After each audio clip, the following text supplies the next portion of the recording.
Бас бус нэгэн хийдийн этгээд дор нэгэн мэргэн номч аргад байжээ. 12 наснаасаа бадам цэцгийн судрын аймаг хийгээд очроор огтлогчийг ядан болгон уншигч бөгөөд сэжиг ба түүтөргийн утгаар мэргэн хурц нэгэн байв. Хойно нэгэн цагт тэр мэргэн номч аргад уншлагаан уншиж суутал наран шингэхгүй үед нэгэн хүн гинт гарч ирээд өгүүлрүүн. Би Ирэлгийн хааны элч бүлгөө чамайг авахаар ирлээ хэмээвс тэр аргад үл хэрэгсэн суухад хэлж ис чадаад хойш буцаж Ирлэг хаанд ин өгүүлрүүн. Тэр аргад тоон эсэргүүцэх үгүй боловч асар өвөл айх битний тул би авчирч үл чадмай хэмээсэнд түүнд чадaltaй сайн шулмас элч нарыг нэмэн гаргаж төрөл өгөөтгөв. Тэр мэргэн аргад тойныг Ирэлгийн орноо одох замд ил шар гашаа дээлтэй 2 тойн өндөр давцан дээр суумай. Дэрэгдэн очвоос тэр хоёр эвсэг найрамдалтай мэт байвч гинэт хурц урт соёо ба хумстай үзэгсэнтэй бус амтан болон хувилж өөр зуураа тэмцэлдэж махан эдэлцэж дуусаад яс нь тус болсон ч бусан атал дахин амилж урд ёсоор хүм болж суугаад бас дахин тэмцэлдэж урд мэд зовлон эдэлсээр бүг тэр мэргэн аргад тоон үзээд ийн өгүүлрүүн. Энэ хоёр магад тангаргийн гин болсон амьтад буюу игүүтгсэн бөгөд мөх бус боловч муу заяаны нас энэ үн урт буюу тэр хоёр аргадаар тэмцэлдэх хортой сэтгэл төрж элдв зүйлийн муу арга үйлдэснээр өөрсдийн насанд гин болоод тэд буйныг буруу хар сэтгэснээр хоёр аргадын буйн нь барагдаж төрөл өгөөтөв. Хөөрхий энэ хоёр сайн хувургууд байсан ажгүй хэмээн сэтгээд бэлгийн чанд хязгаар хүрсэн очроор огтлогчоо чамд үл чадах үл нэгээхэн ч бээр үгүй бүлгөө. Энэ үзэгдсэн бөгөд хоосон, сонсогдсон бөгөд хий цуурай, үйлдсэн бөгөд эцэс хоосон, үүтсэн бөгөд мөнх бус химээн мэдтгүй гэд нэгүсгүй сэтгэл үүсгэн их дуунаар өгүүлсэнд тэр хоёр сонсож номын утгыг мэдхийн тул нойрноос сэрсэн мэт зовлонгоос тонилж одов. Тэр хоёр нь урд хорт найдангүй сэтгэл үүсгэгч хоёр аргад байжээ. Тэндээс тэр мэргэн аргад тоон Ирлэг наман хааны дэргэд одохгүй дор Ирлэг наман хаан түүнийг ис мэдсэн мэт зарлиг болрун. Хүн чи юуны тул юу үлдсэн хүн миний дэргэд ийм аимшиггүй явмай хэмээн зарлиг болсон. Би очроор огтлогчийг уншигч бөгөөд үүтсэн бөгөд хоосон миний химээх нь нэгээхнэр ч үгийг мэдсэн тул надад айх сэтгэл үгүй билээ. Хаан чи бэр алив зүйлийг алганы толион дээр тавьсан мэт элд мэдэх атал эс мэдсэн мэт асуух хэрэг юу вэ хэмээсэнд Ирлэг наман хаан хоёр модоо дээш өргөж намжлаад тойноо. Би урдын муу заяаны ирэхээр ирэлгүүдийн хаан болж төрөв. Тэмийн тул мэргэн тоон чибээр миний тул очроор огтлогчийг уншиж өгмөө хэмээвс тэр тоон очроор огтлогч судрыг Ирлэг наман хаан хийгээд хамаг амьтны дусын тулд 7 хоног уншсанд Ирлэг наман хаан тэр тоонд 30 бүтэн боодол хэв барив. Тэндээс тэр мэргэн аргад тоон ертөнцөд буцаж хүүрэндээ орж амьдраад дуртахуй сэтгэл төрж үзвээс хэвүүд нь авдарны дотор тоогоор байв. Түүнээс хойш ертөнцийн барин тавин баримтлах ба сэжгүүдийг дэвчээд нэгэн үзүүрт сэтгэлээр очроор огтлогчийг уншиж 95 наслаад төрөл эгүүдэж Бурхны утгыг олов. Бэлгийн чанд хязгаар хүрсэн очроор огтлогчийн ач тусаар аргад тоон Бурхны утгыг олсон 6 дугаар зүйл болоо. Бас бус нэгэн загт нэгэн дүшмэл хүн их хааны засагт эрсдэж баригдан дөнгөлүүлээд ин хэмээн сэтгэрүүн.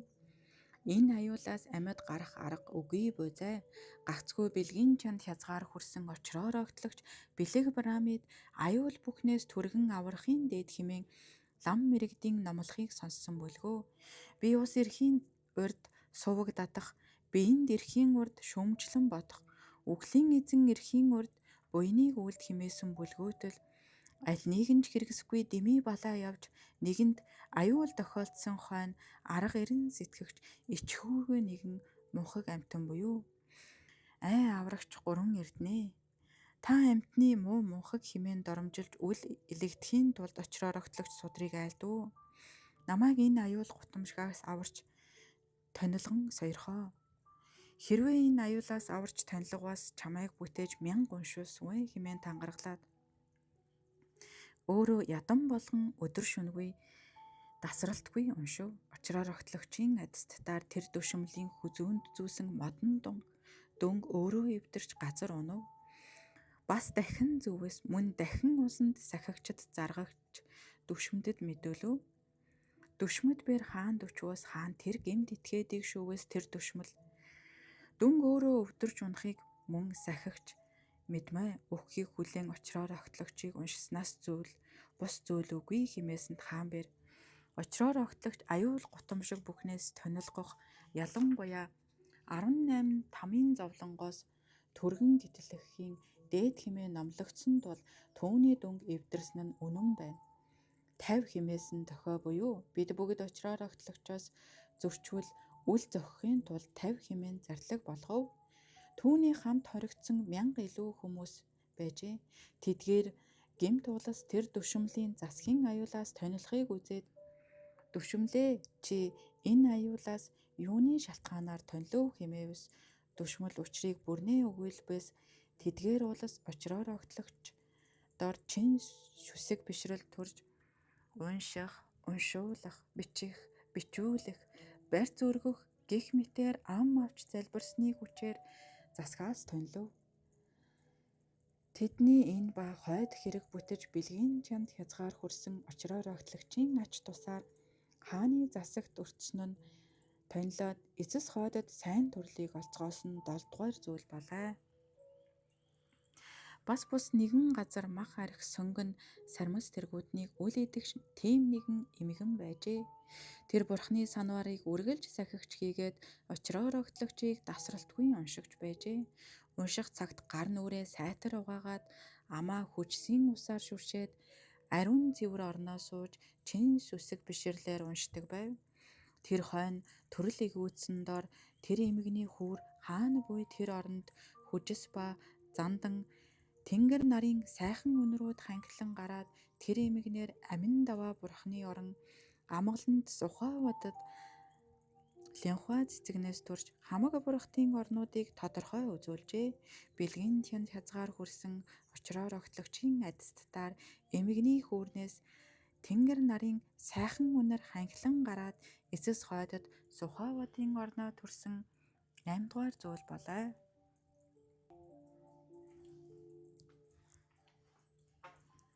Бас бус нэгэн гөрөөч хүн байжээ. Тэр ийн сэтгэрүүн хөгшин залуу эрэм баян үгээгүй их баг амтнд цөм хизээ өгөх болцсошгүй. Өгсөн хүнд буян хилэнц хоёроос бус өөр юу ч үгүй тул буян үйлдвээс сайн гэдэг үг үнэн буйзай. Миний алсан амтан олон тул хилэнцийг зөөтгөж буян үйлдсүгэ би.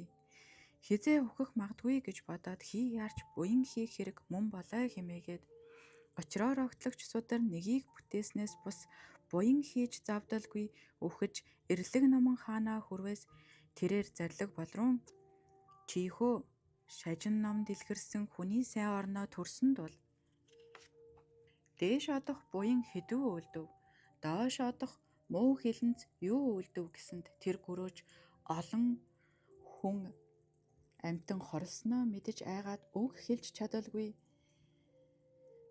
үхэтхийн газар унсанд эрлэг номон хаан зарлиг болрун ай хөөрхий ертөнцид төрсөн хүн буян хилэнцийн үр боловсралтал гээх ёстой үнэнийг үргэлж сонсож мэдвч үл хэрэгсхийн мунхаг хамаг мөнх бусыг өдөр бүр үтсэн атал бас бус нэгэн гөрөөч хүн байжээ. Тэр ийн сэтгэрүүн хөгшин залуу эрэм баян үгээгүй их баг цөм хизээ өгөх болцсошгүй ажгүй. Өгсөн хүнд буян хилэнц хоёроос бус өөр юу ч үгүй тул буян үйлдвээс сайн гэдэг үг үнэн буйзай. Миний алсан амтан олон тул хилэнцийг цөөтгэж буян үйлдсүгэ би. Хизээ өвхөх магадгүй гэж бодоод хий яарч буян хийх хэрэг мөн болой хэмээгээд очроор огтлогч судар нэгийг бүтээснээс бус буян хийж завдалгүй өвхөж эрлэг наман хаанаа хүрвээс тэрээр зарлиг болрун. Чи хөө шажин намд илгэрсэн хүний сайн орноо төрсөн тул дээш одох буян хэдүү үлдэв, доош унах муу хилэнц хэдүү үлдэв гэсэнд тэр гөрөөч хүн олон амтан хорлсноо мэдэж айгаад үг хэлж үл чадан үхэтгэхийн газар унсанд эрлэг наман хаан зарлиг болрун. Ай хөөрхий хүний ертөнцид төрсөн хүн буян хилэнцийг үр боловсртал гээх ёстой үнэнийг үргэлж сонсож мэдвч үл хэрэгсэх мунхаг хамаг мөнх бусыг өдөр бүр үтсэн атал мөнх бусыг санахгүй сэтгэл нь сохор. Эд баян боловч буян үлдэж өглөх өвхгүй харгас. Хармын чөтөртэй биеийн эргэтэн бүрэн боловч унших, урих, мөргөх, эргэх тэргүүтэн үйлдэхгүй сэрэмжгүй залхуу ядмаг сайн муу альва үлийг хүлцэх сэтгэл өчүүхэн ч үгүй. Ямарваа ганцаар үнчин нүцгэн ядран энэлсэн зовлонтныг асрах сэтгэлгүй. Ялж төгс нүгцэн бурхан тэргүүтнийг нэгүсгийн чанд хязгаар хүрсэн ангид тонилхын аргыг элдвчлэн номловч сонсох чигтүлий.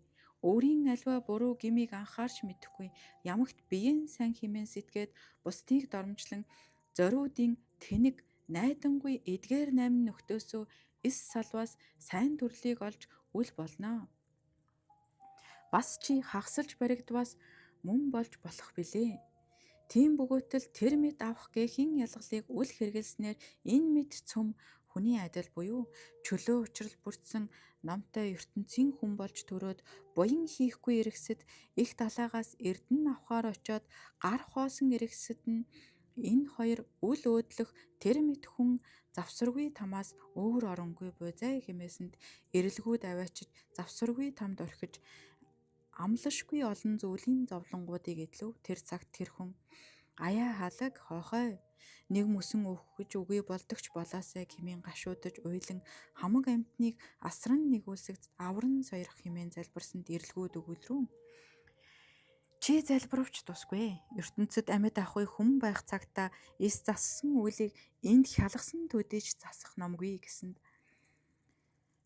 нэгэнд гүйцсэн өвөл тул уйл бас хэрэг юм.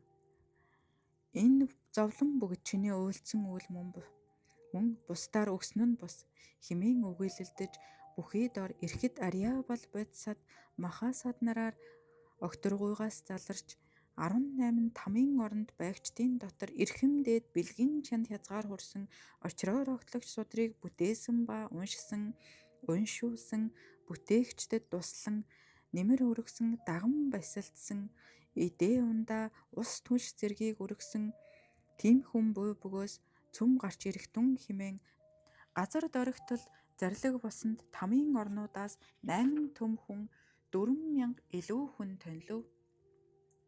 Тэр гөрөөчийг тамаас гарахыг завдан эртэл нүгэл хилэнц ихийн тул тогтож гоцорсонд тэр гөрөөч биебээр очроор огтлогч судар нэгийг бүтээсэн хэмээн бархирсанд эрэлгүүд чи бас худал хуурмаг өгүүлж болдог газар чинь энэ бус буй химээгээд тамалваас тамийн зовлон эс эдэлсэнд түүнийг номон хааны дэргэд авчрахад түүний буян буй болвоос нааш үзүүл химэн зарлиг болсонд алтан авдраа нээвээс очроор огтлогч судар тэр хүний нэр лугай хамт гарав.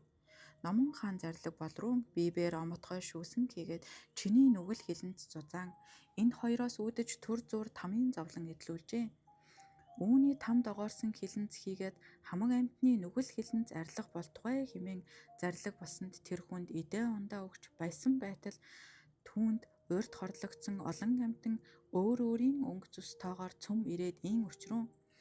Ай номон их хаанаа бид тус тусын заяас нь тижээлэр амьдарч амьтанд хоргүй явтал бурхан номын сургаалаас буруу загнаж энэ хүн бид бүгдийг амийг дасалсан бүлгүү тийм атал түүнийг энэ мэд сайшаах номын цаазаар ёс энэ буюу эс бөгөөс бид бүгд хамаг амьтны харьяат бус буюу хэмээн өчгөөс номон хаан энэ хүн очроор огтлогч нэрд их хөлгөн судрыг нэг бүтээсний буян ихийн тул энэ номын ёс хэмээн зарлиг болруу бас тэгээд амьтад ийн өчрүүн тэр судар ганц ажгүй Бид зүйл бүрийн амьтад элтэд 4 түмэн 8,000 илүү амьтан буюу номын чанар хэдийгээр их боловч бид тус тусын амнаасаа хагацхад өвдөх ажгүй гомдох хийгээд үр зулцах ба хань ижил ханиасаа салж хоцрон хөнөөгдөж морин нохой тэргүүтэнд гүйцэгдэх үед дээшээ гарын хэмээн санавч далавч үгүй. Доош хорийн хэмээн санавч газар гатуу тул аргуугүй амнаас хагацах хийгээд аюулын хорт сум бид тусахуд хорсож өвдөөд цусаа үзэн нүд гөлрөн бүхий дор энэ хүнийг ирэхэд хідүү айвч яах аргагүй тул нүрийг нь харж чадахгүй нүдээ буруулвч алив зарим нь нүх хонгилд орвоос энэ хүн утаагаар утахад арга ядаж газар хагарч гадагш гарыг хэмээн санавч үл болно ийм тийм маажлан ядарсаар өхөв.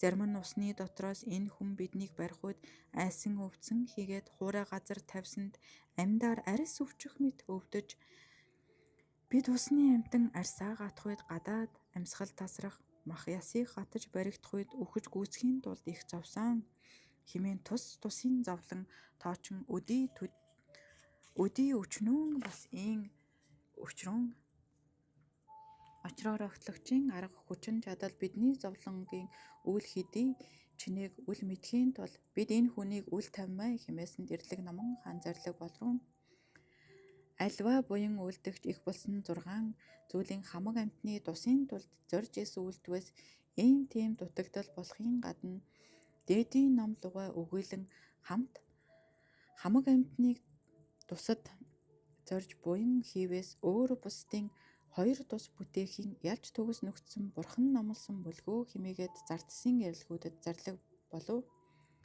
Энэ амнаасаа ангижирсан олон амьтны өшөөг цөөрүүлэхийн тулд жинлүүрийн нэгэн этгээд дор очроор огтлогч судрыг талбиж нөгөө этгээд дор эдгээр олон амьтныг талив хэмээгээд ирлэг номон хаан өгүүлрүүн энэ судрын этгээд дийлж энэ хүн сайн төрөл болбоос бүгдэд сайн тус хүрэлцэх тэмдэг. Хэрвээ танай бүгд дийлбээс энэ хүнийг тамлаж өшөөгөө авсгая хэмээгээд жинлвээс очроор огтлогч ихэд хүнд бөгөөд тэдгээр амьтад хөнгөтөж дийлцэнд тэр олон амьтад өгүүлрүүн. Идүгээ энэ судрыг дээш өргөвөөс ийм хөнгөн бөгөөтөл жухам тэмцлийн цагт асар хүнд босно нь очроор огтлогч судрын адистын агуй хүчин тэнсэл үгүй их ажгүй хэмээн үгээлэлтэд сүшиг бишрэл төрж мөргөөд тэр хүнд өгүүлрүүн ийм их буянтанг эс мэдэж тэмцэлдэв бид нар чамайг барихгүй аяараа зордгоё хэмээгээд тэндээс тэр олон амьтан тэнгэр хүний төрлийг олцгов. Номон хаан тэр хүнд зарлиг болрүүн чибээр очроор огтлогчийг бүтээсэн буянаар чамд хорлогдсон олон амьтан цөм сайн төрлийг олов. Чибээр олон амьтны амь дасаснаар нас буян барагдаж төрлийг үүтсэн буюу идүүгээс чиний насны хэмжээ болоогүй тул очроор огтлогч судрыг бүтээснээр зуурдын зовлон идэлгүй ертөнцөд одож хүүрэндээ орж хүн болоод буян хэлэнцгийн үр боловсарсныг идүүгээ үтсэн тул чи хойд насны эцэст хүрээд олцтой ирэх биш үү хэмээгээд тэр хүнийг буцаав. Тэр хүн буцаж явтал түүний уг орны хаан нь нэгэн томын үүдэнд төмөр гинжээр хүлээтэй гэвтгийг үзээд түр зогсож харваас хаан нь хүн чи намайг тань уу хэмэв. Тэр хүн та манай газрын хаан бүлгөө юуны шалтгаанаар ийм болов хэмээвээс хаан өгүүлрүүн эрэлгүүд дэнсэлж үзээд чи баян сайн боловч ач өөр алдар нэрийн төлөө хичээж хаяа ном үлдэвч амь нас аж төрхийн тул гиснээс бус буян юуж хийсэнгүй бөгөөд чамд тамаас өөр очих газар үгүй. Тийм боловч 49 хоногийн дотор хойноос буян ирэх эсхийг хүлээмэ хэмээгээд энэ төмөр дээсээр хүлж орхив. Чибээр яаж явна идүүгээ хаана очих вэ хэмээв. Тэр хүн альва явдлаа бүрнээ хэлж ялангуяа энэ эрлэг томын орноо очроор огтлогч судраас өөр үлзийтэй ач тустай зүйл үгүй хэмээхийг сонсов. Идүүгээ энд үлдэж сэтгвээс тэр нь магад үнэн байна юм хэмээсэн дор хаан өгүүлрүүн тэр хаан өгүүлрүүн чи миний хан хөвгөнд миний энэ байдлыг бүрнээ хэлж захиаг хүргэж тусалмөө миний хойноос очроор огтлогч судрыг уншуулж Энэ аюул зовлонгоос гэтлэг хэмээн ачид эцэгч нь гуйв хэмээн аль зохистойгоор өгөөлн тусална уу. Чи бид хоёр урд хаан албатын эв найрамдалтай явснаа санаж надад ном буянаар туслахыг хичээн гуймаа би хэмээсэн дор тэр хүн би буян хийхээс бус зүйлийг үйлдэхгүй тул хааны энэ захиа гэртэн хараад лав бүтээсвэ. Хаан та дараагаар олж мэдэхгүй зэ хэмээн одов. Тэр хүн гэртээ ирээд хүүрэндээ орж хөдөлгөөг түүний гэргийн хүүхэд ураг садангууд үзээд айн дутаасан дор тэр хүн улмаар амьдарч босоод тэдний айсныг мэдэж та нар надаас бүү айхтун би бэр урд судар бүтээсний буйнаар эрлэг номон хаан намайг буцааж илгээсэн билээ. Хамраг садан та бүгдийг хорлох байтугай алив араатан хортон гөрөөсөвч хорлох тийм үйлийг дэвчсэн болоо хэмээн дуудсан цаадуул нь итгэж дэрэгдэн эрцгээв. Тэрээр буян хилэнцгийн үр ба тамийн зовлон хийгээд очроор огтлогчийн ач тус нугуудыг бүрнээ хэлв. Тэндээс нөгөө хүн хааны хөвгүүнд очиж хааны захиасыг өгүүлбэс хан хөвгүүн сонсоод яаран очроор огтлогч судрыг уншуулсны буйнаар хаан эцэг нь тамийн зовлонгоос тонилж сайн төрөл олов. Тэр орны улс сонсоод очроор огтлогч сударт сүшиг бишрэл төрж шүтсний ачаар энэ ба хойдын хоёр тус бүтээд амар жаргалан олов. Тэндээс тэр гөрөөчөн хүн нүгэл хилэнцгийн үүл бүхнийг дэвчээд хаан ба хамаг амьтны тусын тулд нэгэн үзүүрт сэтгэлээр очроор огтлогчийг уншив. Урт наслаад урдаас үлэмж баян болж эцэстээ төрөл игүүдээд Сухаудын оронд амин даваа бурхны дэргэд Линхуа цуцгнаас төрөв. Бэлгийн чанд хязгаар хүрсэн очроор огтлогчийн ач тусаар алааж гөрөөж хүн тамаас тонилж ил Сухаудын орноо төрсөн 9-р зүйл болоо.